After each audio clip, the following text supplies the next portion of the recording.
What's up, folks? How's it going? This is Waj. Hope you guys are all doing well. And today we're going to be talking about the 2020 8th generation iPad, the 10.2 inch version. Now we have the previous 2019 version over here, the 7th generation. And as you can see from appearances, both iPads are pretty much identical in terms of display configuration, resolution.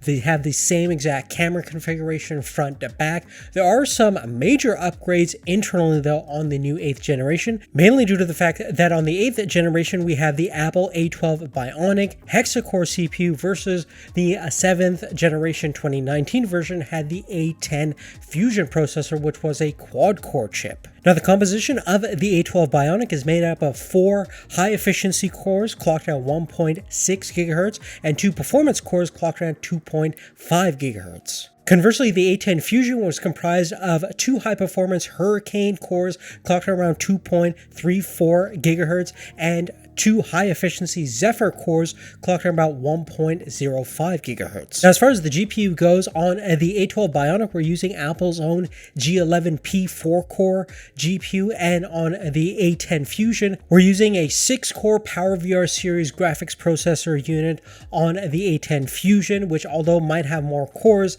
is still not as fast as the newer generation A12 Bionic. Now, the Apple A12 is probably the most common 64-bit Apple SoC on the planet right now. It's been used in the iPhone XR, XS, XS Max, iPad mini 5th generation, as well as the 2019 version of the iPad Air. So super common SoC, and for good reason. It delivers solid performance. Take a look at our Geekbench benchmark results. On Geekbench 5, on the single core performance, we're getting over 1100 points and about 2100 points on the multi-core performance. That's a huge upgrade compared to around 700 points on the single core performance and about 1400 points on the multi-core performance on the A12 Fusion on the 2019 version of the iPad.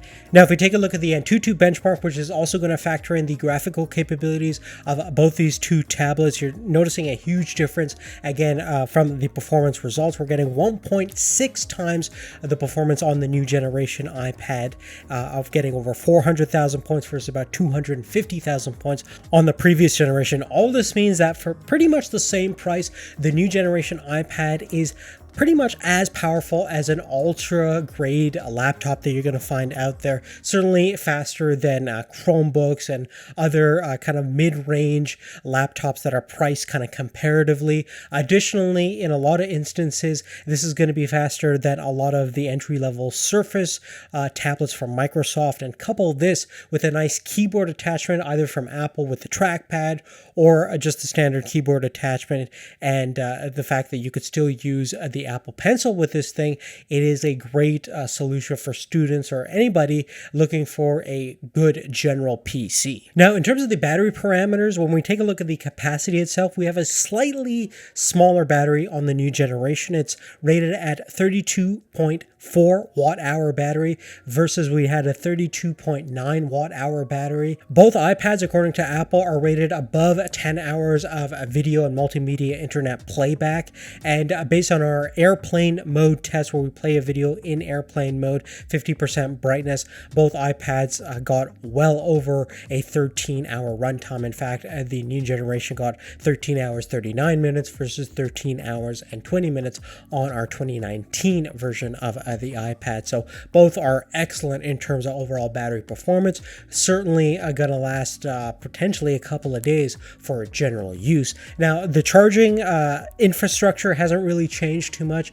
Basically, on the new generation iPad, we're still using Lightning connectivity on the main port. We still don't have USB-C, unfortunately, and obviously no wireless charging capabilities, but we do have a nice USB-C to Lightning connection cable, as well as a new power brick that interfaces with USB-C, much like the iPad Pros and newer generation iPads. Now, beyond those notions, that's really it for the new generation iPads. Not a whole lot to talk about, but definitely definitely a nice performance bump and a great addition for the 2020 lineup of iPads. We're really excited to test out the new generation iPad Air that's going to be coming out very, very soon. Make sure you're subscribed to the channel. We would love to do a comparison between this new generation 10.2-inch iPad versus the new generation Air, and possibly even a three-way comparison with the Pro iPad.